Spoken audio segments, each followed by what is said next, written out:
Igloo Ice Cream. Go old school with Fruity Popsicle. Classic flavors and refreshing goodness. Available at Igloo outlets and all your favorite shops.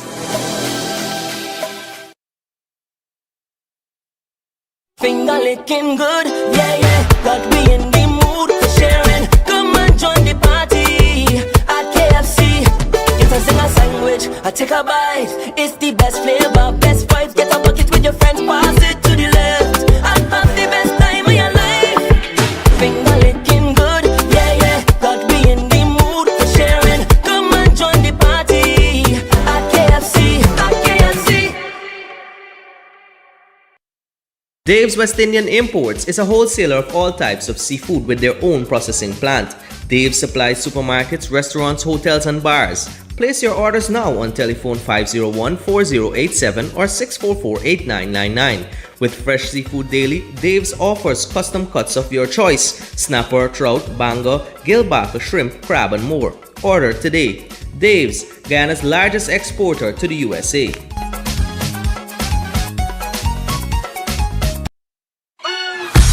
Now Milko has done it again. We've listened to you, and now available nationwide. Another convenient size packaging of Thunderbolt all-purpose flour. It's here, the 5 kg or 11 pounds new packaging of Thunderbolt all-purpose flour. Now available at your nearest supermarket. Now Milko, National Milling Company of Guyana. With 70% ethyl alcohol, Mighty Foam Hand Sanitizer eliminates 99.99% of all germs and even moisturizes in the process, leaving your skin clean and hydrated. Mighty Foam Hand Sanitizer. How do you stay clean? Looking for quality lumber for your dream home or an upcoming project? Then make Builders Lumberyard your premier provider. We provide a full selection of rough and dress lumber, such as Green Heart, Purple Heart, Kabakali, all types of mixed hardwood, Silver Bali, Ditarma, and many other species. We also stock clean and knotted pine doors in various sizes, Qualable posts, farm boards, plywood, and all types of molding. Orders can be cut to any specification and delivered to your worksite. With over 25 years of experience in the lumber industry, we are determined to provide a quality lumber that meets our home builders and contractors' every need. Builders Lumberyard and you will always be a winning combination. Visit our main office at 12 Lombard and Deroy Street or our branch office at 66 Ben Street, Georgetown, or telephone 225-9530 227-0904.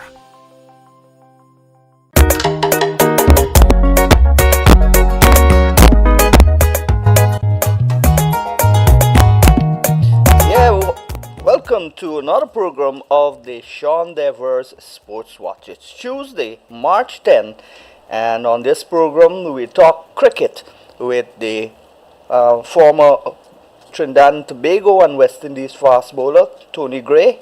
Also, we've got coming in at 8 o'clock former Barbados and West Indies opener Philo Wallace, and live with us is Leeward Islands administrator and cricket broadcaster Vernon Springham. This program comes to you with the compliments of KFC, Finger Licking Good, Namalco, Dave's West Indian Imports, Builders Lumberyard, Survival Supermarket, and Sterling Products Limited.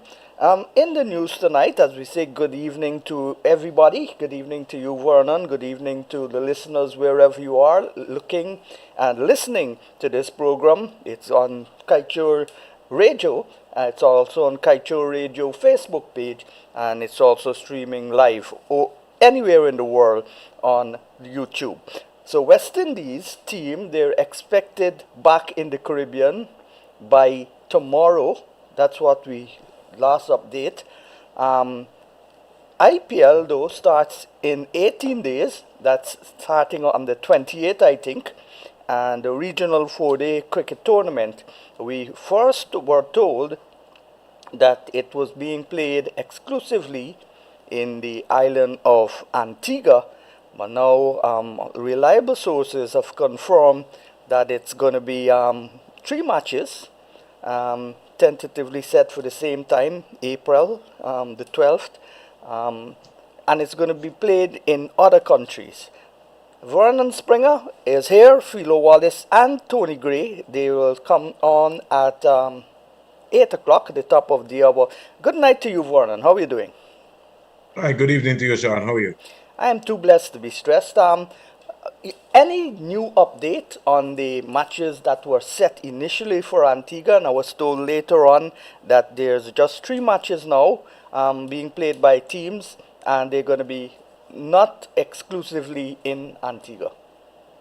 Well, Sean, all I can say, I am just like you until when the official correspondence come out, because you've been hearing a lot of banter, a lot of talk going around, so you're really not sure about anything. So I prefer to wait on the authorities. In the meantime, I know that Leeward Islands Hurricanes had more or less don't want to say a trial game, but a practice game against the West Indies Academy players at the Antigua Recreation Ground.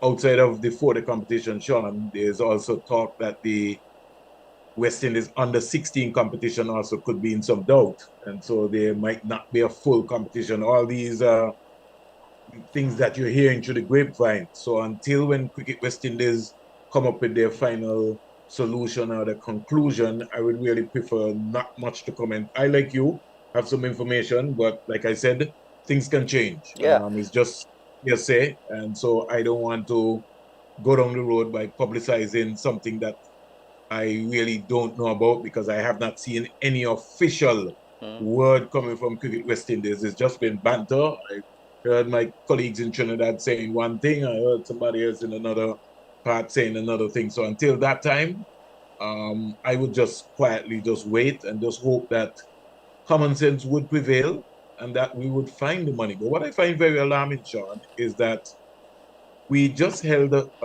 just concluded CARICOM meeting, which was held in St. Kitts and Nevis, the 50th.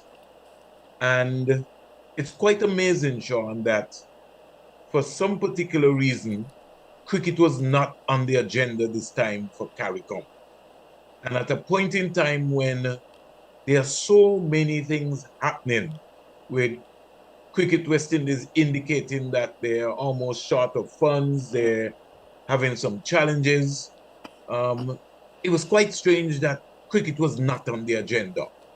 And that, to me, Sean, left me a little bit bemused, in terms of the context and where our real focus is.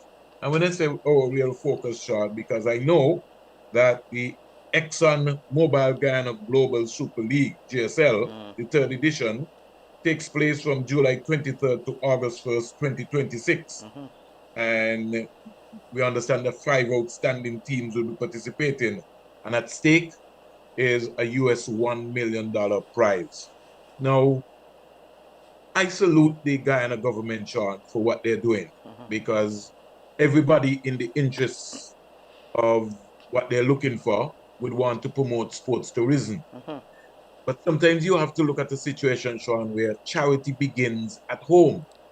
And so if Guyana forms part of the CARICOM region and they form part of West Indies cricket, and they have produced some outstanding cricketers all over the years, you name it. And I keep laboring, Sean, and I said that Sir Clive Lloyd, the last time that a meeting was held in Guyana, Sir Clive Lloyd received what I think was one of the highest honors by CARICOM. But yet still, with all of the success that Sir Clive has been able to achieve all around the world, we still don't have Sir Clive Lloyd's name on Providence Stadium in Guyana. No And names. when I was on your program, I don't remember who it is, but somebody indicated to me that, well, they're building more stadiums. I am saying the Providence Stadium can get more international by being called Clive Lloyd Stadium. Because when you come to Antigua and Barbuda, you have the Sir Vivian Richards Isaac Alexander Stadium. When you go to the Kensington Oval, yes, although it might not be named the Sir Garfield Sobers competition, when you walk into Kensington, just on the outside, there is a dynamism of great world-class players there. And then when you go inside, you have a list of names of persons who would have lit up. And You look Ron, at I'm some, not cutting you. Both of the stadiums you've called have the statues of Sir Garfield Sobers in Barbados and Sir Vivian Richards in front of the stadium. right. So the point is, when you look at the contribution of a Joseph Red Square as one of the sacrifices that he would have made to West Indies cricket along with Tony Cozier and the late Tony Becker. And then you look and you realize that the major center at the Providence Stadium is not even named after this man. Then it begins to ponder in your mind. And sometimes I second guess myself, Sean, because I'm saying, what could be the logic of not recognizing Sir Clive Lloyd, Alvin Kaieteur, Rohan Kanai, the late Roy Fredericks? Tell me why and we could go way back to Well, where. not cutting you again. Since 2008, when Sri Lanka played the first match at the stadium, I've been advocating for names to be put on the stadium. I've even gone as far as suggesting which stand who names and so on. But nothing has been done. Both governments have been mum. I feel that in a culture like Guyana, it's a political thing that the people are divided in the names. But those same names, well, some of the same names were at border. So what is happening at border as we speak, Sean, right now? Nothing is happening at border internationally or regionally, but the new president is Don Singh. He's doing a great job there, taking over from Mr. Yearwood. And today, I think that the government, through the Ministry of Sports, presented a MOA to them by the minister in the Ministry of Sports, Stephen Jacobs, the former West Indies under-19 captain. So border is looking good on the field. They've got a good bar and facility, the main pavilion, and the Clive Lloyd pavilion is down, the landscapes pavilion is down. All the pavilions are down except the concrete structure, which still has the photograph of Rohan Kanai, but that's steel and concrete. But the other things have been dilapidated and they had to be broken down for safety reasons. But they're still going to be, the new president is advocating also for first-class cricket to return to border. Well, if you know the procedure, Sean, and you know that Cricket West Indies have always established that the only how any level of cricket is going to be played would be on the present venues that they're using. Yeah. So we know that international cricket comes back to Guyana regionally. I'm talking about. We know that the Providence Stadium will be used. So it is good in hindsight that the president is trying to be able to reactivate. But in places like Trinidad and Tobago, there are grounds that are not international standard grounds that first-class cricket has been played on last year and this year. Well, yes, but then you also know that that comes with conditions, because the conditions would be that, listen, we can maybe waive the hotel fees for you, or we can maybe waive the ground transportation fees for you, so that you could be able to use more of the venues that are around. But like I said, let us look at the situation which is at hand for us right now. Our cricket, John, is at a crossroads and everything is tight-lipped. We have franchises that are training. We don't have a schedule. This is in the month of March, Sean. Yeah. We don't have a schedule in terms of telling us what is going to happen for the competition. Are we going to have a Super 50? How is our team going to be selected? Everything is mum. And every time you speak to somebody, Sean, different information you get. Yeah. And that is why I thought, Sean, that if the cricket is at a crossroads right now, then somebody need to come shouting across the region that the cricket is at a crossroads and we need help. Because I'm saying, without that clarion call for help, then we are operating in isolation. and we are almost making it to a point where it's almost like a turn off for cricket fans in the region. Now, for 2026, the Republic Bank Caribbean Premier League, there are going to be 7 teams participating in that competition. And we know, Sean, that the first game is going to be on August 7th. So already, Sean, you see the difference in terms of the Exxon Mobil indicating their date and the Republic Bank Caribbean Premier League indicating when they're going to start their CPL competition. Meanwhile, our cricketers who have been training for some period of time now are just going through their paces and are still not certain as to whether there will be a full competition, whether there will be a partly full competition. And so, if the cricket is at a crossroads, don't you think, Sean, that the best way to help for the cricket crossroads would have been to have a discussion with CARICOM, Yeah. even if it was 2 hours? Yeah, certainly that would have been prime time, an opportune time. With the state of West Indies cricket publicly saying, Chris Derrick publicly said that because of lack of funding, that's the reason why the under 17 and the under 15 have been disbanded. They reduced the first class, and those are reasonably excuses. But then you've got to find. I was very pleased that the West Indies World Cup team eventually got a sponsor. Fair enough, fair enough. And I think, Sean, from looking in from outside, I still feel that more can be done. Yeah, of But course. sometimes I feel, Sean, that you I will say this, Sean, yeah, because I'm in a complex situation, and when I say that, I'm gonna go back. So permit me to just go back. Yeah. When the Caribbean Premier League came to the Caribbean, Sean, there was a consensus that the CPL, which is the Caribbean Premier League, were going to bring their own sponsors. And when I say their own sponsors, meaning that they would have been targeting folks from England, from South Africa, from India, you name it. It has ended up in a very, very unfortunate situation, Sean, because let's look at the Republic Bank of Trinidad. The Republic Bank of Trinidad has just, I think, extended their sponsorship for another 3 to 4 years with this PL, which leaves the governing body of Cricket West Indies without a major sponsor. Now, the Republic Bank of Trinidad is a bank where people in Trinidad and Tobago and the other territories where they're around, in St. Kitts and Nevis, they do business. But they're not sponsoring West Indies cricket. They're sponsoring a franchise business. So West Indies cricket is without a major sponsor. Let's look at our under-19.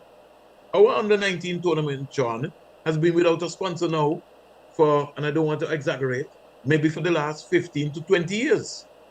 And that used to be a fully sponsored tournament. You had so many people came on board. You had our under-15, which was sponsored by Carib Cement out of Jamaica. I remember when I played, it was Northern Telecoms and then TCL. Yes, right. So you had Nortel. Yeah. You had so many personnel, Sean, who were concentrating on the base, which is what you needed. Now, our regional competition at one point in time, Sean, even our 50 over competition, yes, CG United comes forward and does whatever, but we don't really know the full extent as to what that sponsorship is. But the issue what I'm trying to raise here is that the local companies in the Caribbean, and you have to be practical when I'm involved in sports, Sean, I'm involved in trying to seek sponsorship.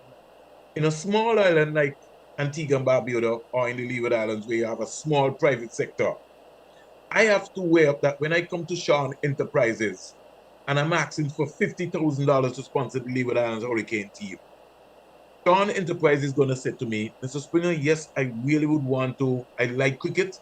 I want to give you 50,000, but I can only give you 15,000 because my marketing budget, I have to cater for the athletes who are going to the Caribbean Games in Grenada. I have to cater for the basketball team, which is going to participate in a regional competition. I have to cater for a school team, which is going to the Sir Garfield Sober School competition in Barbados. So you see how the money has to be spread out when, as compared to when you in a small private sector back in.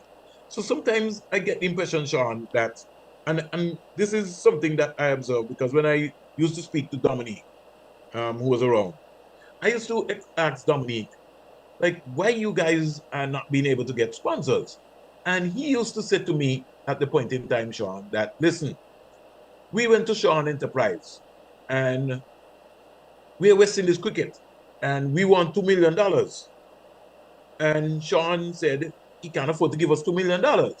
So we move on. So I engaged him, Sean, and I said, okay, no, we're not winning. So even though your demands are high to get US 2 million, Sean, you have to come with something, Sean, that is going to justify you to be able to say, boy, I'm going to invest that US 2 million because West Indies have won, they're doing well, they won 20 out of 24 games, things are happening. But when you're not winning, Sean, it is very, very difficult to be able to convince anybody to support. Nobody's just going to take up money, Sean, and just give you because they want to give you. Yeah. And that is the problem that Cricket West Indies is faced with now. I The was number I was just telling somebody, a shop owner, a baker, in fact, that he asked me why does West Indies cricket don't have sponsors? Why all these tournaments are being dropped because of lack of sponsors? And I told him, if you bake bread that's fresh and nice, you'd have long lines. And if you break mildew bread, then nobody would come. And the product is most important and the West Indies players are the product of West Indies cricket. And as you said, they've got to win. But I'm very pleased with the performances in this World Cup. That's for a later time. But there were lots of challenges to get sponsors. On a program, Chris Darren was saying that Caribbean Airlines, they've benefited millions of dollars from transporting West Indies teams over the region, across the region, but yet we've not seen a Caribbean Airlines sponsored any tournament. but I bring that down, Sean, to accountability of who is responsible for your marketing team. Because if you are spending, if based on what Chris Darwin was talking about, where he called some figures, you are spending, Sean. If I'm spending 10, $15 million with you, Sean, on moving teams around the region, when I come to sit down with you, Sean, am I not trying to figure out how best that I can form a partnership with you, Sean? Yep. Give you that would give you more visibility, or I am just a line to just be taken. So all I'm doing, Sean, is just taking from you. So I don't plan to give back nothing in return. And I found that pretty alarming, Sean.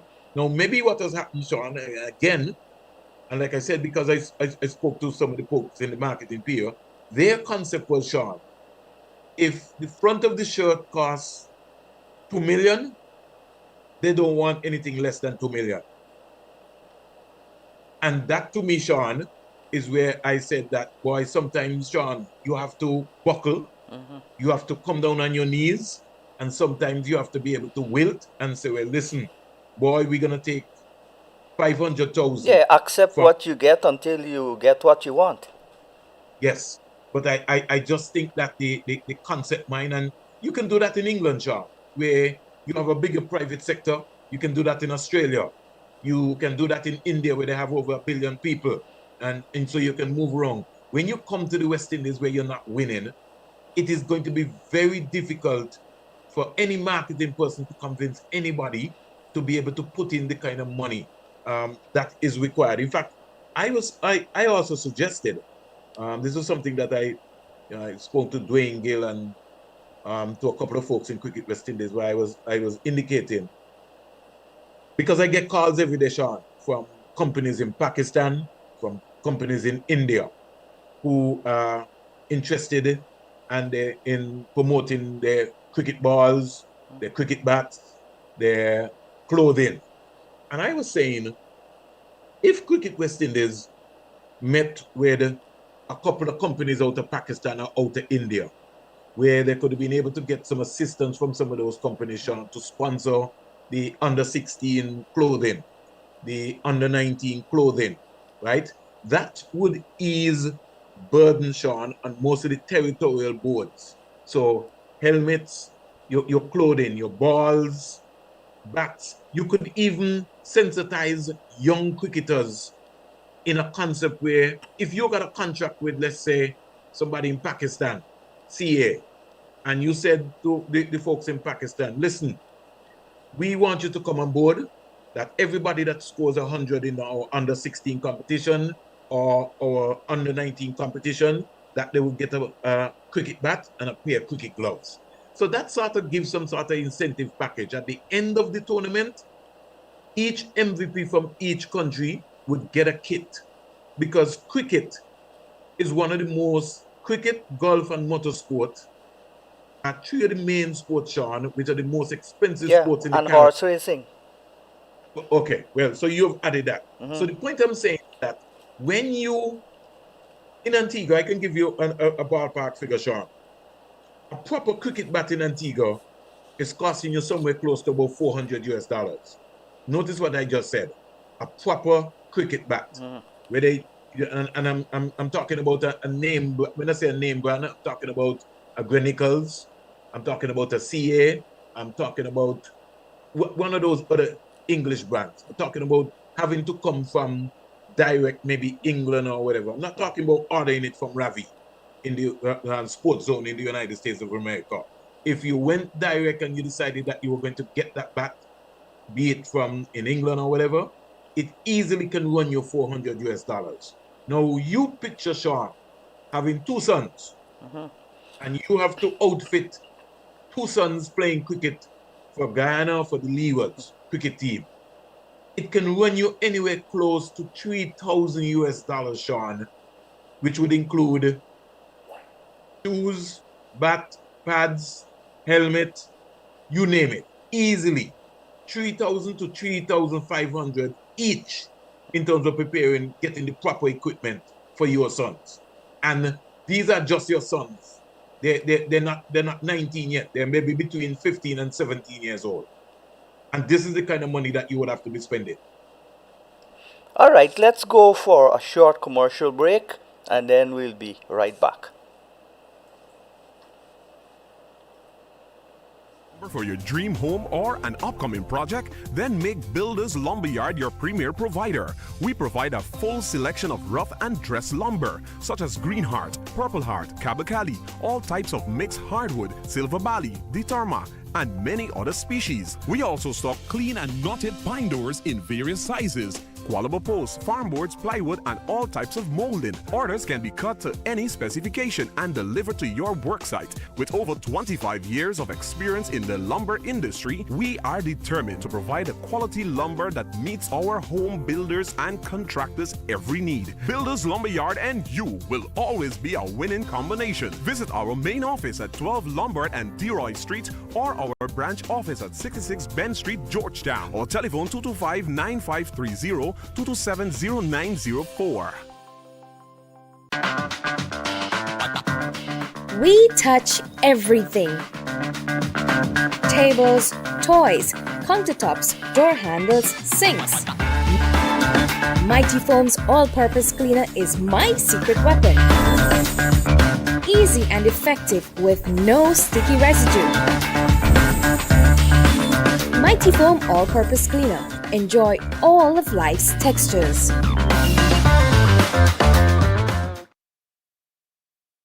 Igloo sugar-free ice cream.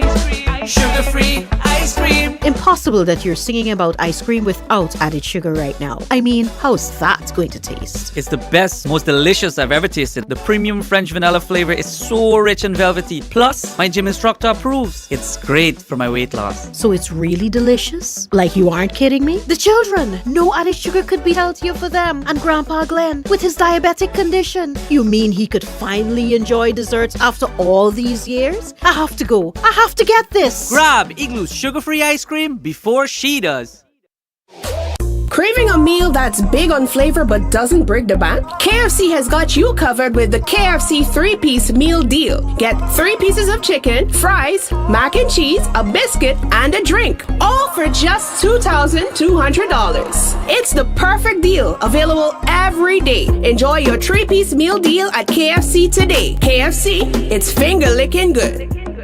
For more than 3 decades, Dave's West Indian Imports has been supplying the demands of Guyanese living in the USA with their favorite Guyanese products: Pomeroon coconut water, fresh fish, shrimp and crab, champion chow mein, icy sodas, golden cream margarine, wiri wiri pepper, katahar and casrib, just to name a few. If you have family from Trinidad and Tobago and Jamaica, Dave's has them covered too. 9807 97th Avenue, Ozone Park, New York, only 5 minutes away from Liberty Avenue. 11808 Liberty Avenue, Richmond Hill, New York. 7505 New Hampshire Avenue, Tacoma Park, Maryland. The Caribbean market. Dave's West Indian Imports, supplying the best of the Caribbean to the USA.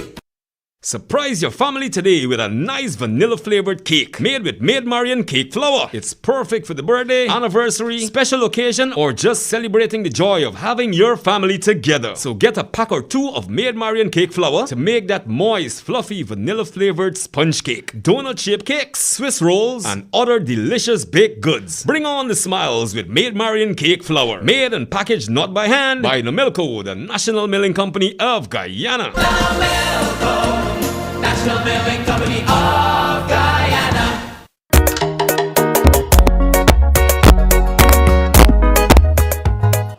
Yeah, well, good evening and welcome back to the Sean Devers Sports Watch. Just about 2 minutes to the top of the hour, and we've still got with us Vernon Springer from Antigua and Barbados, well, really from St. Kitts and Nevis. Vernon, we talk about so much things in cricket. What is the solution? What would be your suggestion for the solution of getting more cricket instead of less? Because that's what we're seeing now. Even in Guyana, the tournament has been a 3-day tournament. The first division is now cut down to 2 days, and the scores in the second division that I've been covering is appalling, which means that they're concentrating on the short version cricket, which is easier to get sponsorship for.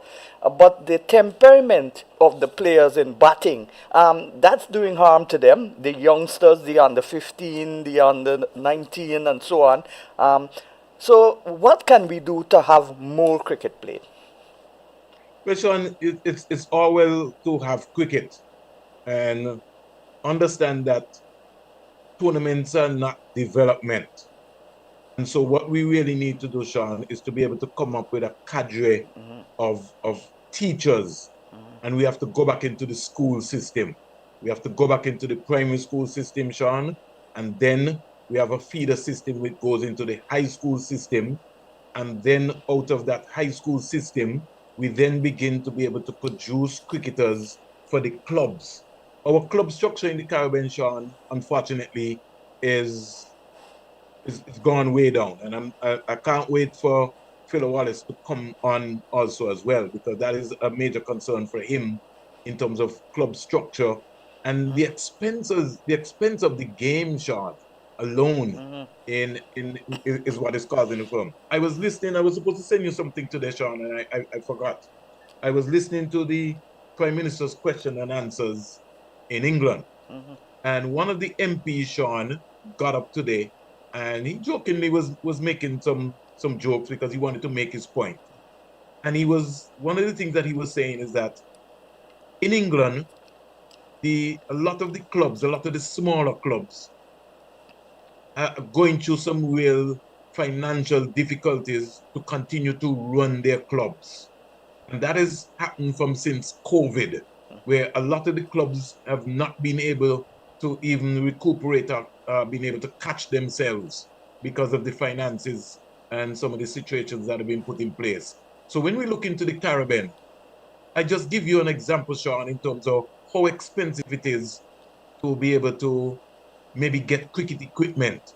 So just imagine what the challenge would like it is to be able to, in Antigua or in Montserrat or in Dominica or some of those other, in Jamaica.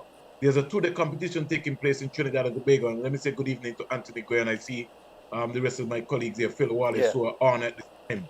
And so while you were complaining that the standard of the competition in Guyana is sort of poor. I myself have been following the competition in Trinidad and Tobago, which has been keenly contested. In terms of the only problem I'm having is that, and I keep asking myself all the time, even in Antigua and Barbuda, I'm saying, how do you get a full result in 2 days? I'm from the old school. So when I go back to let's say 30 years ago, where Phil Wallace would have come back from playing for Barbados against an attack of Benjamin and Walsh and company, and he goes to play club cricket in Barbados. He goes there with a sort of authoritative look that he's going to make a big score. Same thing for Anthony Gray. He's come back from playing for Trinidad and Tobago, and he goes back to play club cricket in Trinidad and Tobago, and he's supposed to be rated as the number one bowler playing for his club. So the stakes go higher. We have a lot of players who are playing for the West Indies, and when they come back to play in some of these competitions, local competitions, they're not dominating the competitions. So it leaves you just like Philo with his head scratching as to these guys are playing for the West Indies, but then when they come back to play club cricket, they can't score 100. They can't hit. Good evening, Philo. Good evening, brother. Good evening, Sean. Good evening, Anthony. I thought you were talking about the women. I didn't talk about the men. Yeah, we're talking about the men's cricket. It's very poor in Guyana, and there are hardly any first division tournaments. The first division tournament is the 2-day tournament, the red ball, and that's the players are saying that it's a long time since they've played red ball cricket. Everything now is white ball. And good news is that I've organized a meeting with the present Minister of Education, Sonia Parang, for Friday, 11 o'clock. The great Alvin Kaieteur, the former West Indies batter, he's in the country, and we're going to talk about a little bit about cricket back in school and so on. He's got a book. He wants to influence the youngsters to read the book and be inspired and all of that. And the former Minister of Education, Priyaman Chand, she had a 5-point plan which included sports in school mandatory, and most likely in Guyana would be football or cricket. So we're going to talk about that on Friday at 11 o'clock. Hopefully it's a fruitful discussion. And back to this program, we talk about West Indies cricket. West Indies have been performing in the World Cup reasonably well, above my expectations. I didn't expect them to do so well. But the IPL is 10 days away, 18 days away, because I think it's the 28th it's starting. Philo, this is a question for you. You've seen any of the returning players at the Grantley Adams Airport?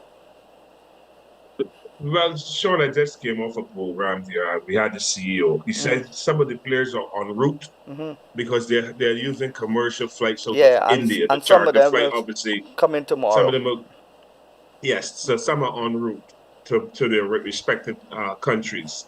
My thing, Sean, is that there was a war broke out up in that part of the world that caused obviously a little headache with the obviously international airspace have been compromised because of what has happened.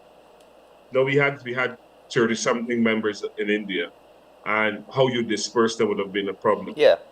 No, it sometimes things happen and it's beyond your control, and you have to just bear fruit with it. I think all the complaining, I don't think is necessary, because it only brings bad feelings. The CEO told us that they were being housed very well by the Indians and ICC. I know some of them have been on the road since October, but let's say for hindsight, we had played in the finals. We still have to stay. Yeah, and when you play IPL is a longer period, and you still stay in India, and you find ways to go in the nights and so on. But Sean, they might go back to the IPL, and the war might still be going on. Yeah. You never look at that. Hope they don't get shot down while going back. No, but let's look at it. And let's say they return to the IPL in 18 days, and the war continues. What are they going to do? They're going to come right back out again? I think that we need to understand that they're professional cricketers, and they need to understand. And things happen, and sometimes you just have to hold strain. we always look for this confused. We always look for problems, and rather than just say, look, there's not anything we can do here, gentlemen. Let's just stay focused as a unit, and let's make sure that the authorities get us home safely. And that I believe that they were trying to do. I believe ICC was trying, but something didn't work out. Then CWI decided, look, let's try to get commercial flights. They're coming home, John, and let's sure they get home safely. But I want to look past coming home. I want to know what is the future of West Indies cricket. I want to know if there's going to be a debriefing, if there's going to be appraisals done on the performances of the squad and the performances of the management unit. Oh, I assume that's got to be mandatory. Hold on. We played 7 games and we won 4 against nations right below us. We beat England in one of the games, but the other 2 teams, South Africa and India, we did not compete as we should have. Is that a sign that our cricket is on the up, or is it a sign that we have not really moved anywhere yet under our new head coach? And it's not new under the head coach. Is the head coach still able to keep the support and get the support from the board to take our cricket into the 2026 home series and beyond? Is that management unit going to continue to function as a management unit, or is it going to be replaced? Well, I understood that Sammy's contract would have finished at the end of the World Cup and they would have reviewed it. But has it been reviewed, and by who? Is it are those players? We have 4-day cricket coming up. That's going to be a segment. Barbados going to Jamaica, I learned. Guyana going to St. Vincent and the Grenadines, and the others are going to be in Antigua and Barbuda play. Is that good enough for our cricket and our cricketers? Is that what our cricketers want? Barbados and Guyana were 1-2 last year. They're not even playing 1 game in their respective territories. Is that fair? You're going to take a team and send them up to Jamaica to play 3 first-class games, and then you're going to have a final in Antigua? And then they only play 3 games. Is that fair? And the prize money today is at $250,000, and we played 8 test matches and lost 7 and draw 1, and we're paying men $250,000 as a prize money, and our franchises are not producing the cricketers as we had expected them to do. Where is the evaluation of the franchises? When are these things going to happen? We don't hear from the director of cricket again. What plans does he have for 2026 going forward? Tony, I want to say that the correspondence, the communication with the public through the media, of course, and the West Indies Cricket Board, the CWI, it's poor. And I'm going to get licked for saying that because I said the same thing about the Guyana Cricket Board. Everything is like a big secret, top secret. Tony. Yes, good evening to you, Sean. Good evening to your panel. All these things could improve. I mean, there are different facets to West Indies cricket. There are different facets to sport management. And you have to get everything right. It's an intricate bit of situation that you have to manage all these facets to get things right. The finances, the development process, the communication with the most important stakeholders, which is the public and the people that support you, the fans of West Indies cricket. So you have to get things right. We want to know what's going on with the team. We want to know what's going on with each individual player. So all these aspects of West Indies cricket can improve. But let me go back to something that Mr. Springer said. And I chuckle at cricket in Trinidad at the moment, men's cricket they're talking about. And I chuckle because I am coaching a team, a university team, and we are playing 2-day cricket. And it's really a conflict of interest, and not just a conflict of interest, but it's going to have the reverse effect, because what you're trying to do is develop a psyche of winning and also a development system that offers players an improvement in their concentration and focus and things like that. And we have done the reverse in West Indies cricket. We have dismantled, disintegrated, destroyed a lot of systems that is pertinent throughout time. You know what I mean? So look what's going on. We talk about the concentration levels of our players at test match cricket level.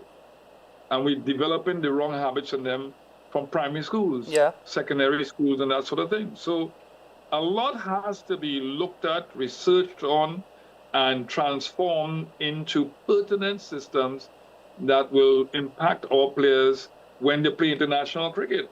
But it has to be process-oriented. You can't do things overnight, and we're not process-oriented. And Tony, I'll tell you this, the two-day cricket that you're playing, what it's going to do is going to speed up cricket. If you're somebody me, you're going to try and get wickets quickly. You're going to score runs quickly because you only have 2 days. So to me, two-day cricket is defeating the purpose of developing cricketers. That's and I don't understand how administrators can sit down and agree to big men playing two-day cricket. I played two-day cricket on the 15 level when I was at secondary school called Ronald Tree. It used to be two-day cricket. Okay, and the cricket was pretty good. You still win matches, but you had to obviously maneuver a bit, and you'll find that your best bowlers always bowl. When you go to 3-day cricket, you have better time. You have more time to plan and execute. You can strategize, look at the weakness and the strengths of our side, and bowl and play accordingly and look to win. So 3-day cricket to me should have been the better forum for cricket development. And your coach, your university team, you want to see your players playing over a longer period of time to gauge their abilities in relation to learning and understanding the game. And the administrators of cricket in the region lack the knowledge that the former players and those guys like Vernon Spring and them who had been around cricket for a long time, they lack the knowledge or understanding about cricket development. And I am clear about it because we have a lot of square peg to round holes dealing with cricket. And Sean, you don't discuss women's cricket on this program. Women's cricket needs hammering. Because we have a coach who speaks pretty and we're losing. And no development is happening at the women's game. But yet, we keep doing this and doing that and going on this and a busy season for this and that. Our cricket needs restructuring with the right people. Hard, honest decisions have to be made. And if the stakeholders of the regional boards don't get up and stand up for what is right and put people who want to see the cricket move forward, we're going to continue to have these programs discussing the same thing every night. Our cricket is going nowhere because of these so-called board daddies in our administration who sit there for over 15, 20 years and feel they've got a board right to sit there and do what they feel like with no questions asked. And it's sad to see where West Indies and regional cricket has come to. Look at our 4-day cricket this year, and that will tell you where we're going. We're paying $250,000 for winners, and Guyana can't play one game at home now, Barbados. They have to be on the road. But yet, some of our players were stuck in India for 9 days, and they complaining they want to come home. But yet, Guyana and Barbados will be on the road playing cricket in a couple of weeks' time. And that is where our cricket has come to, where people are saying, look, you're going to play in Jamaica, Antigua, and St. Vincent and Grenadines, no questions asked. Come and play here. And expect players to be satisfied with it. It is not going to work, and it's going to sink our cricket further. Well, let's look back at club cricket. I grew up playing 3-day first division cricket, but is that sustainable now? Because in Guyana, at least most of the sponsors want to sponsor the shorter version, white ball cricket. And when I say white ball cricket, I don't mean 50 over cricket, 20-20 cricket, because they get back the mileage from that with the crowds and the TVs and all of these things. Is that a problem in the other countries? The sponsors? Let me just talk. Barbados, I don't want to hog your program, but Barbados cricket season is going to start in about 3 weeks' time with 3-day cricket. Now, the Barbados Cricket Association has announced that they're going to pay players $100 a day for 3-day cricket, which makes it $300 Barbados dollars, $150. And they have I think there's only 12 or 13 players that can pick in a squad. Okay? But that's what the BCA is coming up with in relation to our 3-day cricket, and they're going to play 9 rounds of 3-day. I think 9 rounds or 7 or 9 rounds of 3-day cricket at the front end of the season. Because last year they played it and stopped it, the clubs complained. So they're trying to have a big chunk of it played. So when it gets into the latter part of the year, it's only about 2 or 3 games they'll be left to play, and there's only 9 3-day games they play. a year in Barbados because they have the 10 top teams. And that is what they're doing. Some clubs in Barbados have sponsors. The sponsorship might not be big, but the sponsorship helps. The BCA sponsors balls, clothing, some equipment, training kit for some of the clubs they're sponsored. Well, under But the but hold on, Sean. Yeah. But you have every president of a cricket association in the Caribbean sits at CWI. I know that when they go to CWI meeting to discuss CWI business, but you cannot, you don't feel that the heads, those presidents of the cricket boards can have a meeting to discuss how they structure their local cricket and see if they can come up with ideas to help one another because it's West Indies cricket we're dealing with at the end of the day. Rather than Barbados having a competition and it's doing pretty okay, Guyana doing too there. I don't know what happens in Antigua, it might be too there. I don't know what happens in St. Vincent, it might be 50 over. What happens up in Jamaica? You don't feel they just come and have meetings of the cricket presidents and incorporate people like Vernon Springer and Tony Gray in those meetings to help them structure a program to help develop the cricket in their territories. You don't think that can happen? Well, previously, under the past GCB administration, they had a franchise system which would pay the players $5,000 a day. That's 5,000 is 200 and something to $1 US. So you could do the maths. But that's still an amount the players were getting. But they were supposed to get sponsors for the team, as you said, in Barbados. But no sponsors never stood up and committed their funding. So this administration, I think rightfully, replaced that. That used to be played before the intercounty. And then the intercounty would have trials. And then they pick a national team. But that's all gone now. You have just the intercounty and you pick the national team from performances in the intercounty.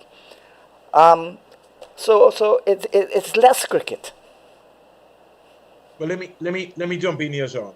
Let me permit me to, and we're having a regional discussion on cricket because I need to be able to make sure that Philo and Anthony Gray and the people in Guyana understand what's happening in the leewards. Because West Indies cricket is not just compounded to one territory. In Antigua and Barbuda is the only country in the Leeward Islands that play red ball cricket. All of the other countries don't have any structured red ball competition. So you have players that come over from Nevis or from Montserrat or from Nevis and they play for various clubs in Antigua and Barbuda in that 2-day competition, which is being played in Antigua and Barbuda. So the cricketers in St. Martin, they don't play 50 over cricket, they play 20 over cricket. Yeah. The cricketers in Kitts, they play 20 over cricket. The cricketers in Nevis, they play maybe a bits and pieces or maybe 50 over cricket or 20, but mainly 20 over cricket. The cricketers in Anguilla, they are playing a 20 over competition. So the challenges you have now, and this is something you asked about the club structure. And I was before Tony and Philo came on, I did indicate to you, Sean, that the club structure in the Caribbean is very weak. Yeah. Because since COVID, it has gone down. I know when Philo comes in and Anthony come in, they will elaborate a little bit more on what they'll talk. But further, hold on. All those islands that you call, they're not under the Leeward Islands Cricket Association. But that's what I'm saying to you, Philo. So that's why I'm giving you. So how Antigua and Barbuda can be the only territory within the Leeward Islands setup that is playing red ball cricket? Mind you, it's 2 days. So who makes the Leeward Islands Cricket Board and who makes the decisions? So Philo and Tony and Sean, that is why I was explaining to you, because I want people to understand what's happening. If you do not have an evaluation system, now hear me out, you must have a demographic and a graph where you're saying to St. Kitts, to Nevis, to St. Martin, to Montserrat, to Anguilla, listen here. This is our competition for 2026, 2027. We have a graph.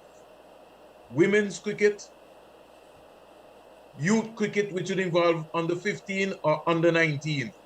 Men's cricket, which you've got to be allocated to play 2-day cricket, or you're going to play 50 over cricket, or you're going to play 20 over cricket. If you cannot, Philo or Anthony, make those grades, of playing that level of competition. You got to move hard sometimes, guys, and say, well, listen, your players won't be picked in the Leeward Islands Hurricane if you're not having these competitions. All right, so let's play devil's advocate, because there are challenges in some of these territories and excuses being used, right? I've been saying, Philip and Tony, why don't in the Leewards we pick our best 40 cricketers? Notice what I said, our best 40 cricketers. Since you're having challenges in some of the territories where some guys working in 4 seasons, in Anguilla, some guys working in hotel, they're not going to get the time off, X, Y, Z there. Have Phil Wallace and Tony go and move around to these islands and look for the best young cricketers. You then establish a system where you have these guys in an organized system playing for the cricket, where you pick your best of your cricketers. So that is your 40 best cricketers, right? If Phil Wallace want to get into that realization of getting into that 40 next season, he has to go and work hard to get into that 40, because you have challenges. So you can't just throw up your hand and say, oh, well, boy, nothing happening here or whatever. You have young cricketers, right? And I'll give you an example quickly, Tony. Colin Boyne Tuckett is in the academy. He's playing for a local club, All Saints, which is coached by Winston Benjamin, Pigots, in Antigua and Barbuda. But let's suppose that Colin Boyne Tuckett was not didn't have a contract and was not with the academy. He would be in Nevis right now, not playing any red ball cricket. And he's supposed to be aspiring now to play for the West Indies. I'm just trying to show you guys a scenario in terms of how our young cricketers are being affected because we don't have a system in place where our leaders are not strong enough. And finally, I want to make this point here, Philo. If Cricket West Indies tomorrow decides we don't have any money to pay those franchise players in the Leewards or in the Windwards or wherever, there are maybe only 2 boards in the Caribbean that can confidently pay their players.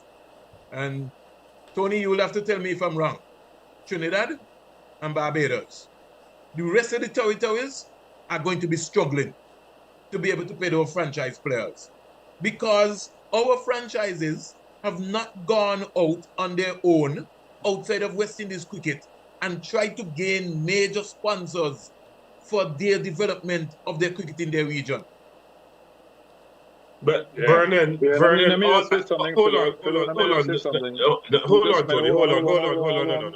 Hold on, please. Vernon, you're telling me that you have a president of a cricket association sitting for so long in that seat and has not even pitched anyone about to developing cricket and cricketers in the Leeward Islands? That's you telling me? Where's the development plan, Philo, for cricket in the Leewards? I'm asking you. You live there. There's no development plan, Philo. There's no, and hear me out. Let me make the point, Philo. Competition is not development. No. There's going to be an under-16 tournament, Philo, camp starting in Antigua and Barbuda from the 19th to the 25th.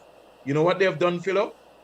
They're going to get some players from St. Kitts, some players from Nevis, some players from St. Martin, some players maybe from Anguilla.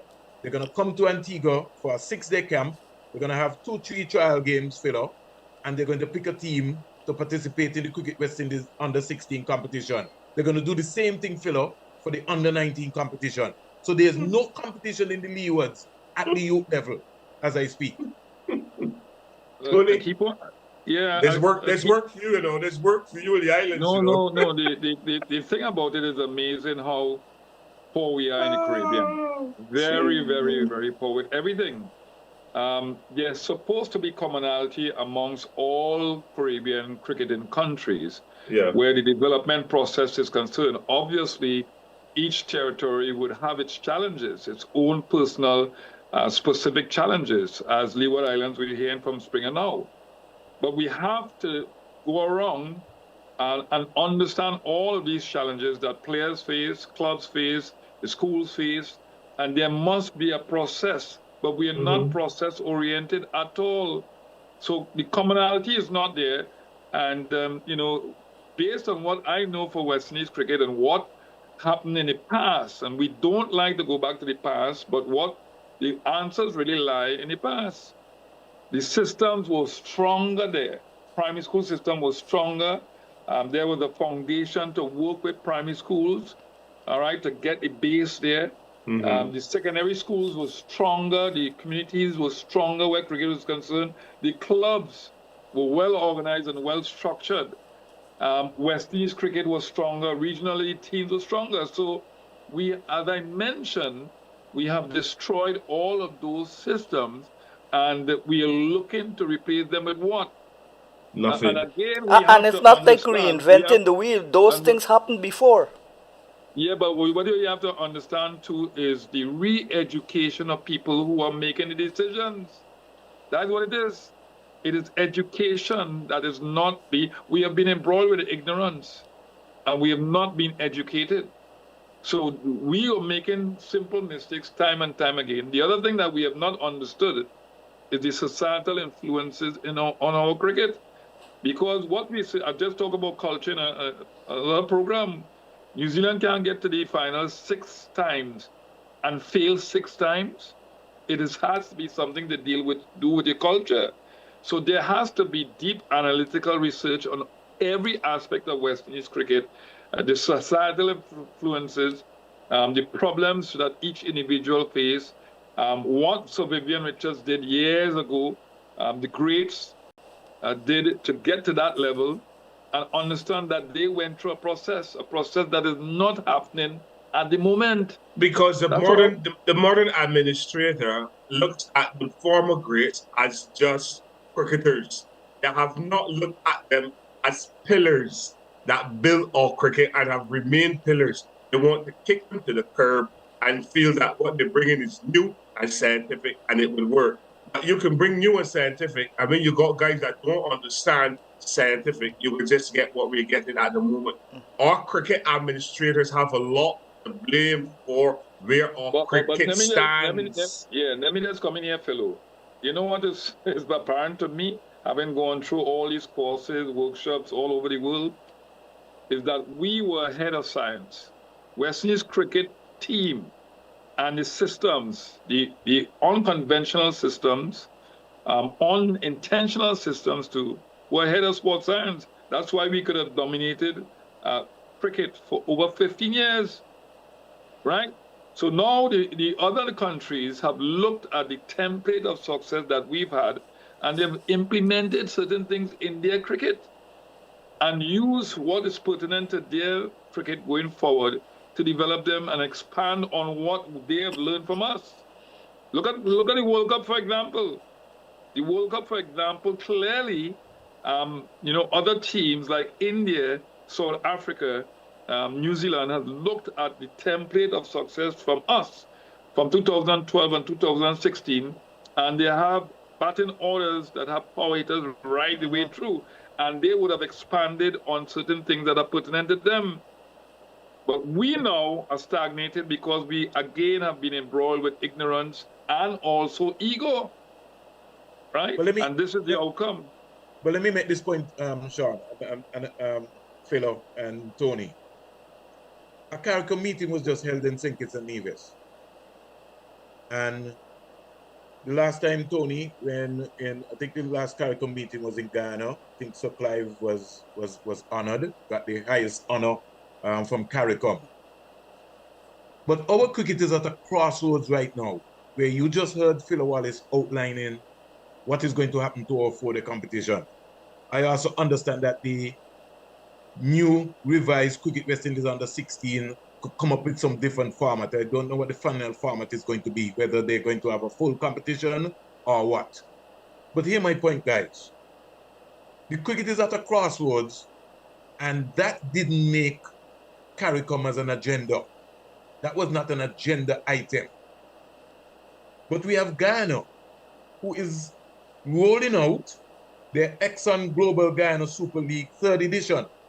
And they're going to have 5 teams playing for US $1 million. And I made the point earlier with Sean, right? So we're talking about West Indies cricket and all of us want West Indies cricket to win. Why is it, Tony, that schools from South Africa, from New Zealand, from Australia, and from around the world, from the United States of America, are coming to the Sir Garfield Sobers Schools competition and playing in the competition and competing? And we are not in the Caribbean promoting schools cricket, so promoting that competition that is being held in Barbados, the Sir Garfield Sobers competition. Secondly, Tony, most of the countries in the Caribbean don't play primary school cricket. So how are they going to play high school cricket? How are you going to get cricketers to be able to go into your university program in Trinidad? We have a university at the West Indies Five Island campus in Antigua and Barbuda. They're going to be coming to the university games for the first time to participate in the competition. They're being coached by former Test player Sylvester Bouncing Joseph, right?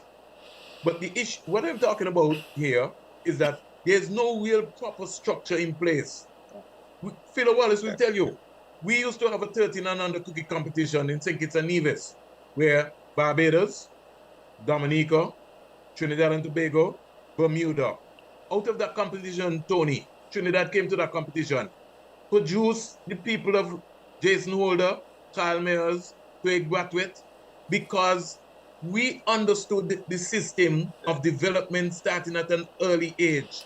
We don't have those systems these days, Tony. Well, in the Ghana scenario, the Ghana Cricket Board has an under 13 tournament against Barbados, a bilateral tournament next year. Well, this year they should be going to Barbados. They had a similar tournament with Trinidad, but I don't know what happened. It was stopped. But now they're going to Barbados for a bilateral tournament, the under 13s. So they're making some progress. And another thing... Sean, let me stop you. Let me stop you. You know I'm going to stop you because that was just a smoke screen. The Barbados Guyana 13 and under tournament, you can't put those youngsters into playing a 40 over cricket chant. Those guys just waking up and starting at 9:30 in the morning to play 40 over cricket. Barbados and Guyana is not the first time that they've had a 13 and under competition. Yeah, but Springs, you asked a question about South Africa and the Gary Sobers tournament. If you look at the Gary Sobers tournament, for example, it's a system that for years have remained, and people from all over the world, part of their development is that Gary Sobers tournament. It's an excellent tournament. When you expose players from a young age to different playing environments against different oppositions, you will develop them faster. If you look at our players, Lara went to England very early and India very early at 15 years old. Jaden Seal is a good example of the proper development of a player from the playground to the international arena. And so he had gone through the process. Remember, he went to England during COVID time when we took 25 players in England, and he didn't really play a lot, but he was exposed to those conditions. And look at the development that was taking place. We have players like Sharma Joseph, who is a throwback to how we developed based on their lifestyle. And he has been able to perform well enough in a World Cup just recently. Went for 9 runs and over. So you're seeing the potential to develop players in the right way. We don't have the will. And we don't have the educated people behind that process. So that's why I said that what we witnessed years ago, 3-day schools cricket that will develop the temperament, the tenacity, the ability to play and focus for long periods, the understanding of the nuances of the game, we don't have that again because we are focusing on T20. And that's what's going on. If you look at the test match cricket, we can't concentrate for long periods. You're going to find some players doing it, but generally speaking, we struggle with those sort of things. So it has to be the system, a perennial problem, in the system that has caused all those things. But we don't realize that. Tony, the problem is that the gatekeepers that we have around our cricket for the past 30, 40 years, I just said it. That are blocking the system. I just said it. We have administrators who don't want to see cricket development and don't want people in their spaces who can bring cricket development to a fore and bring through cricketers. And we're going to continue to have, because why is that so? Tony Gray, because of the way I'm just asking. I'm telling you, my friend, I'm telling you, because Tony Gray, we see ourselves as crabs in barrels. We don't want to see nobody above us. So that when we go to the table, we can point figure to say, I have done this or I have beaten you in this. We don't operate in synergy at the regional level. Cricket does not unify us. Cricket divides us. Because if cricket used to unify us, Tony Gray, we won't have one selector picking our teams. We will have that when the leadership of an organization changes, that everything changes with it. We will have continuation in what is happening before, during, and after. There's no continuation in our cricket, none. And that is why we continue to be at the bottom of cricket. All right, let's go for another commercial break, and then we'll be back.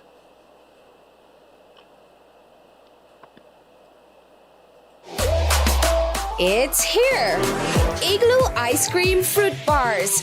4 mouth-watering flavors. Mango, pineapple, strawberry, and soursop. A beautiful combination of real fruit and Igloo ice cream. Go old school with Fruity Popsicle. Classic flavors and refreshing goodness. Available at Igloo outlets and all your favorite shops.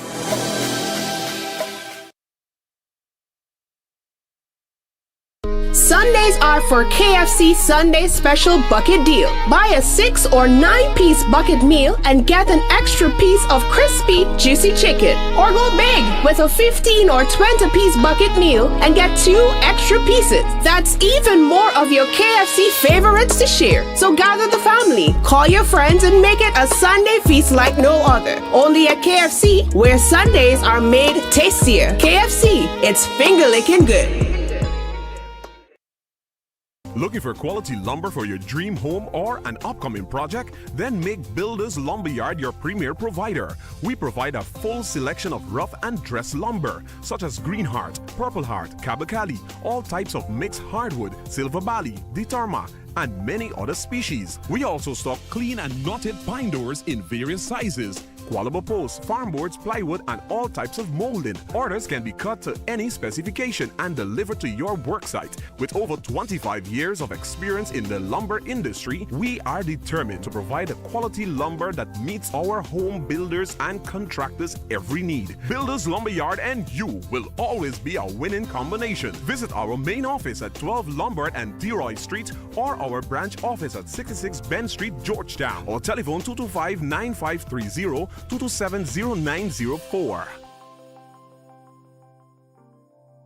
Surprise your family today with a nice vanilla flavored cake made with Maid Marian cake flour. It's perfect for the birthday, anniversary, special occasion, or just celebrating the joy of having your family together. So get a pack or two of Maid Marian cake flour to make that moist, fluffy, vanilla flavored sponge cake, donut shaped cakes, Swiss rolls, and other delicious baked goods. Bring on the smiles with Maid Marian cake flour. Made and packaged not by hand by Nomilco, the National Milling Company of Guyana. National Milling Company of Guyana.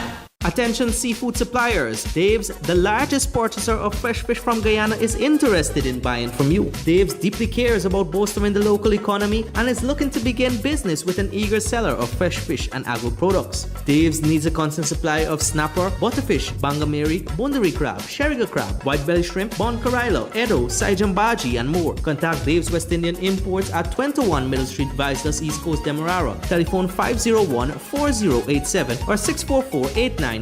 Dave's will purchase. Cleaning power like no other. Mighty Foam dishwashing liquid cuts through grease and grime every time. Lemon zest, green apple, citrus burst, and wild berry. 4 great fragrances specially formulated with super cleaning, grease fighting power. Mighty Foam dishwashing liquid works hard to get your dishes spotless and is gentle on your hands. Available nationwide.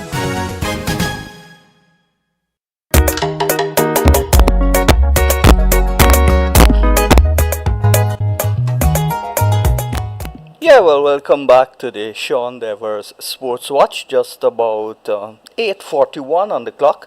We're still chatting with the former Trinidad and Tobago fast bowler Anthony Gray, former Barbados and West Indies opener Philo Wallace, and of course the Leeward Islands administrator and broadcaster Vernon Springer. How do you see where we go from here? Let me permit me, Sean, and I want us to spend at least 10 minutes. Just let me start this discussion, Sean. Mm-hmm. And it has to do with, because Philo mentioned it earlier. If we're serious about women's cricket, Sean, then we really need to start to hold some people accountable. And it doesn't make sense for us, Sean, to be trying to point fingers at Philo Wallace, Vernon Springer, the manager, the players, if we are not serious and putting systems in place as to how we're going to help the women's game. So I want to make some quick points, Sean. We had a regional tournament, 50 over and 20 over tournament in St. Vincent and the Grenadines. A number of our players were out injured. The captain was out injured, we know that. Stephanie Taylor played, she didn't dominate the tournament. Dottin was in the Women's Premier League, the Women's League in India. She maybe only played a couple of games because she was injured. Chanel Henry was there. We come back, and our first series, we're playing 6 games in Grenada. 6. Why are we playing one series in one island when we're trying to look for points? So we start with the 50 over competition. Are you telling me, Sean, that we're taking Dottin and Taylor and company to the World Cup in 2029? We have seen that Dottin is not inclined and not interested in playing 50 over cricket. Dottin plays just 20 over cricket. We have seen that. So why have Dottin in the setup when going forward you know that she's not going to be part of that initial setup? But being the devil's advocate here, don't you think that in the regional tournaments you need mentors like those like Afi Fletcher and those older players? Sean, we don't need to get to the mentors. The system's got to be put in place before we get to the mentors. And that is why I was saying to you, Sean, having a tournament is not development. If you in Guyana, Sean, I know you're going to tell me that you had some sort of competition, a county competition which was played in Guyana. Yeah, poor, very poor. Hold on, Sean. Hold on. Just let me make my point, Sean, and you'll come back in. Yeah. Hold on, Sean. Jamaica women team who were participating in the competition were playing against a Masters team in Jamaica. Philo Wallace can tell me what happened in Barbados, because I'm sure that they couldn't even come up with 2 good proper squads. But listen, the smartest thing out of all what was happening. Trinidad and Tobago has got an excellent youth system. Something is happening where a lot of the senior girls who are maybe playing around for whatever reason is not being meshing. So you're not really seeing the good performance of what you expect from Trinidad and Tobago. The Windward Islands had a tournament before the competition. The Leeward Islands just barely mustered to have about maybe 14 to 16 girls have a camp in Nevis and then come and compete. Now hear me out, Sean. This women's team, which was in Antigua and Barbuda training, never played any games, any real meaningful games against themselves in a tough competition to go and play against Sri Lanka, who are below us. We lost almost 6-0, Sean. A team that has not beaten us in 20 odd years came to the Caribbean and dismantled us. And we have all of our stars. You tell me what's wrong with that. Well, I was very pleased that there was talk about West Indies returning to Test cricket against Australia and South Africa. Well, I now see that it's been Australia going to be here playing 2020s and ODIs, and that's good for the girls because that's like throwing them to the wolves. Yeah, you can't. What I'm saying is, Springer is right. Being in competition doesn't mean to say that is development. It's supposed to be a part of development, but certain things have to precede what competition is. the proper development of the females. I believe there must be a scouting system, not just for cricketers, but for athletes. Because if you look at the Australian, their sporting landscape is about, everything is about sport. So they will get athletes naturally. Matthews is a good athlete. Deandre Dutton, I think she took part in Carifta Games. So we have to have a system that looks at what are we looking for initially. Athletes first and then cricketers after when it pertains to the women, and teach them the right thing. Competition doesn't make a difference, you know. You could go in there and you look at the really low scores in the regional competition. So it shows that the what happened before. Yeah, that's wasn't very working, important. right? So and that's right. So I don't see sense in spending money on competition when the players are not proficient enough in all aspects of the game. Philo? Yeah, when you look at it, Sean, our women's cricket is going nowhere. We have two good cricketers in our women's setup, and they cannot win everything. If you look at the series against Sri Lanka, a team that we used to beat, they've come here and they've beaten us. They've beaten us convincingly. And again, what is it that the boards are doing to help the development of our women? Are they putting anything in place? Are they going to employ people? I'm going to say here again, the territorial boards need to have a women's cricket director and a 5-member committee or 4-member committee with the director of cricket, for women being the chair. I totally agree with that, because back in the days, there was a women's cricket part of the Guyana Cricket Board. And they must have a budget to work with. They must give them their own budget, and they must be held accountable for how the money is spent on cricket development for women. And until we do that, we're going to continue to struggle. We have regionals. 15 or 17 girls went to India last year. Mariah Hines, Marissa Aguilera, and Tremaine Smart as part of the management unit. What has become of any of those 15 players? Same thing with the boys. 15 young men went to India too. What has become of them? And that is our problem. But yeah, we're going to see that we have money shortage, because they're doing what they're not supposed to be doing. And we are finding ourselves being back raised all the time because of poor cricketing decisions. Yeah. So, Philo, what we're doing in the University of Trinidad and Tobago now is that we're formulating this year a women's program to be in competition next year. We've signed an MOU with Samuel Badri with that in mind, and we're looking at the under 15 level and trying to have the same sort of program that we have where the men's are concerned or the boys are concerned in UTT, because a lot of the women who are academically inclined, they're lost to West Indies cricket because they go and study. So we're trying to capture them before that happened, right? And remember, it is important to understand specificity as relates to women's cricket. Yes. It's a different thing when you're coaching women than when you're coaching men. So the coaches need to go on workshops specific to women's development and understanding biologically the way they're made up and that sort of thing. That's and that another is why factor. CWA and Cricket Australia pulled the test match, because all women cricketers don't play red ball cricket. They say red ball and cerebral is a cherry. They don't play red ball cricket. Yeah. In Barbados, they have a women's team play second division cricket, which is two-day cricket for men. Yeah. But that's not enough, and that's too stringent. You see, what has me peeved about women's cricket? We have a former cricketer called Guy Breeze. He played for Jamaica and West Indies. He worked for many years with the ECB in their women's cricket.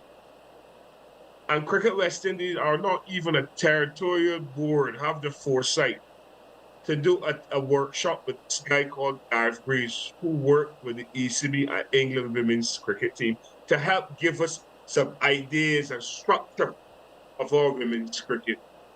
But you know what we can do? We bring in guys with some very pretty accents, and they're doing now to our cricket. Even Jamaica, where he comes from, they have never approached him. Well, I said territorial boards, Yeah. Sean. And he can help us. But because we have these so-called big head administrators who believe that they have all the answers and doing everything wrong with nobody to question them, they continue to do wrong. And that is why our cricket is suffering.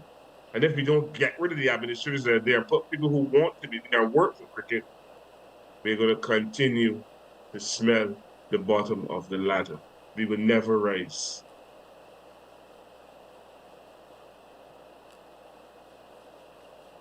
Yeah, I don't think that we should be playing test match cricket using the women at all. They cannot sustain concentration after a day. Australia scored 1,000. Right. And then the other thing too is that when we look at it's similar to playing ping ball cricket where the men are concerned. When we got bowled out for 27, everybody talked about it, But look at what preceded that. The 2 test matches before, on the final day against Australia, 2 test matches, we only kept Australia 34 overs, 35 overs in the sun and on the final day of the 2 test matches.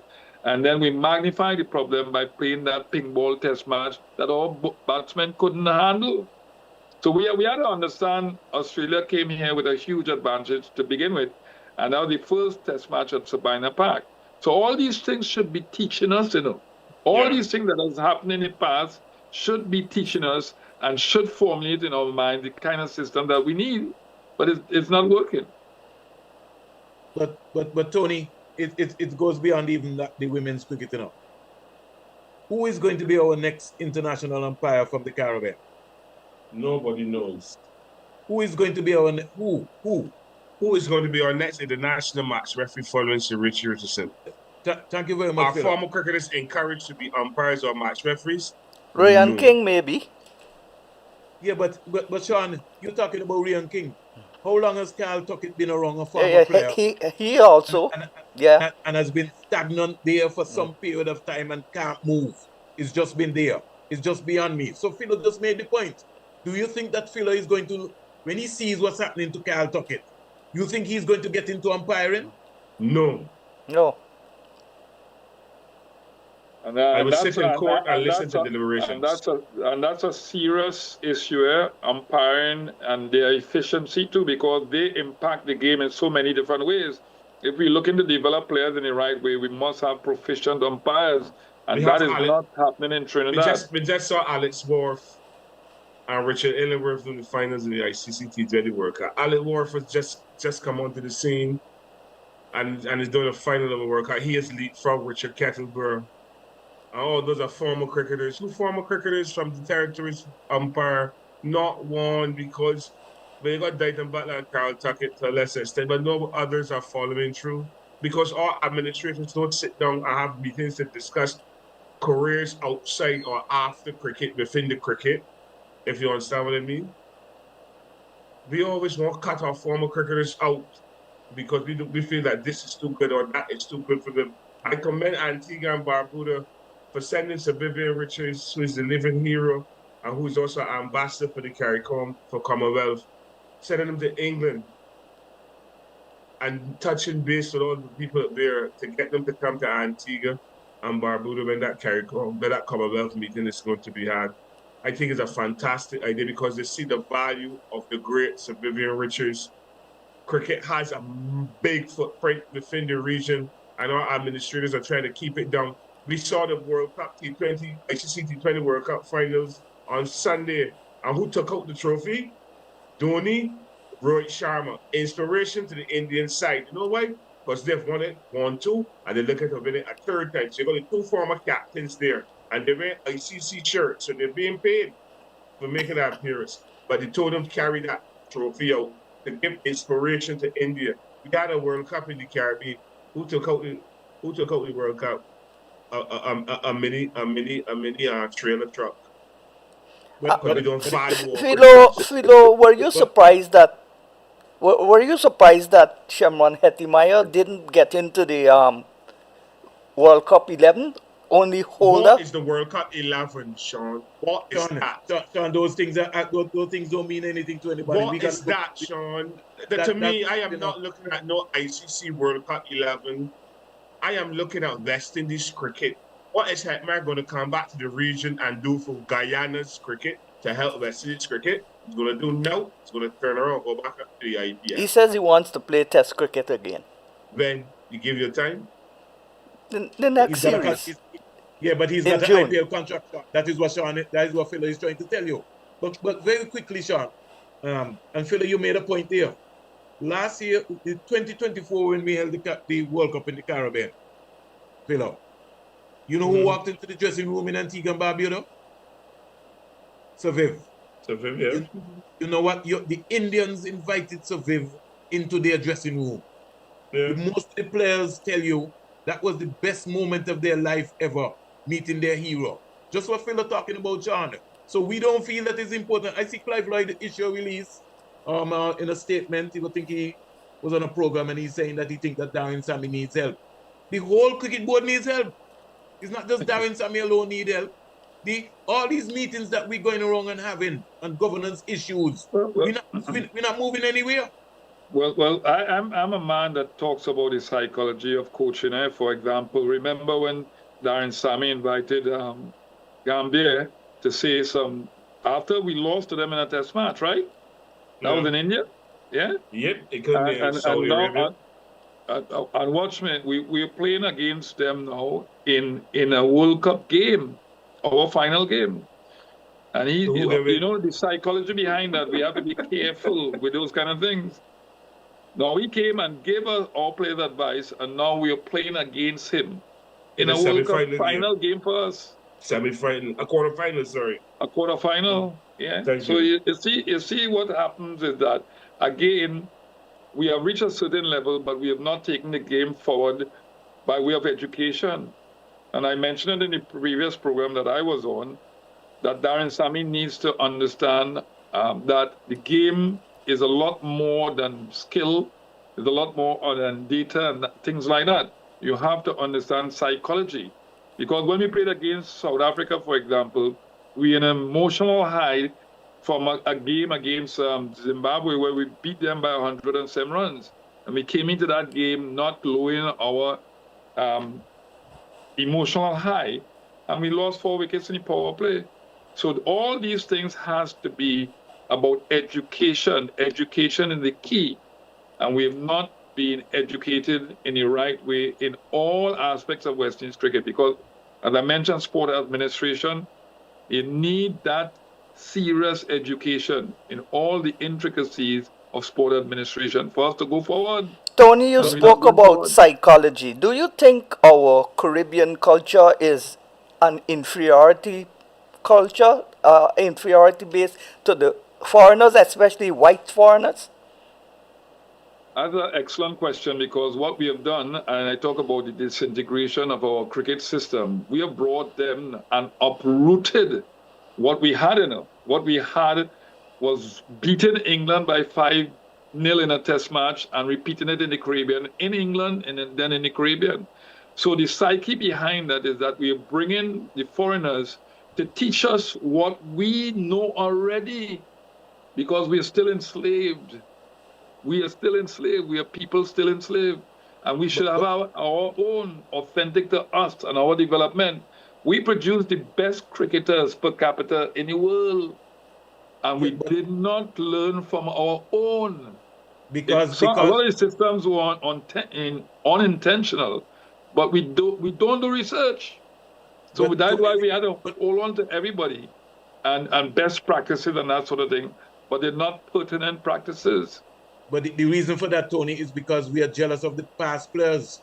We feel that if we put the past players in a room with us, with the present administrators, nobody's going to notice the present administrators. They're going to notice the past players, and that is where the ego is.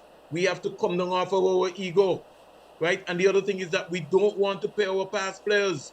We want our past players to come and work for free. So when we invite Tony Gray and when we invite Desmond Haynes and Phil Wallace and company, we want to give them pittance while we bring in people from overseas and pay them thousands. Philo, any last thoughts? Sure, I just hope that the cricket administrators will shake up, because this is 2026 and we cannot continue another year like this. the regional competition is going to be upon us, and I would wish all the participating franchises and the players the very best and may the best franchise win. And I hope that some kind of respectability comes back to regional cricket and also West Indies. We have some international series planned for the region. I do hope that we can get our best squads out and get some performances that will hearten the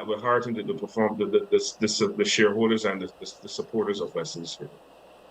Yeah, this is all we've got for tonight. On behalf of Philo Wallace, Vernon Springer, and Anthony Gray, I'm Sean Dever saying if you can be good, then be careful.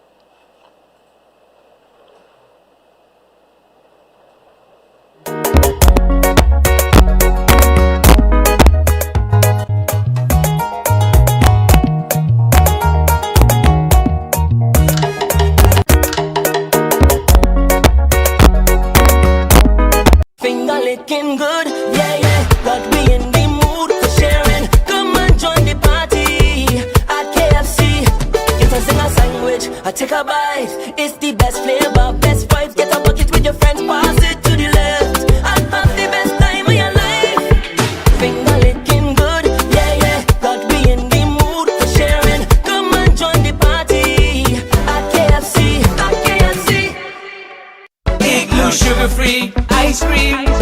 Sugar-free ice cream. Impossible that you're singing about ice cream without added sugar right now. I mean, how's that going to taste? It's the best, most delicious I've ever tasted. The premium French vanilla flavor is so rich and velvety. Plus, my gym instructor approves. It's great for my weight loss. So it's really delicious? Like you aren't kidding me? The children! No added sugar could be healthier for them. And Grandpa Glenn, with his diabetic condition. You mean he could finally enjoy desserts after all these years? I have to go. I have to get this. Grab Igloo's sugar-free ice cream before she does.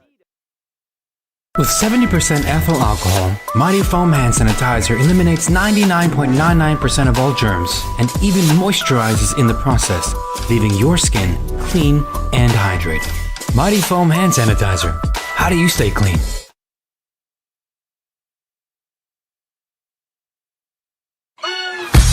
Now Milko has done it again. We've listened to you and now available nationwide. Another convenient size packaging of Thunderbolt all-purpose flour. It's here. The 5 kg or 11 pound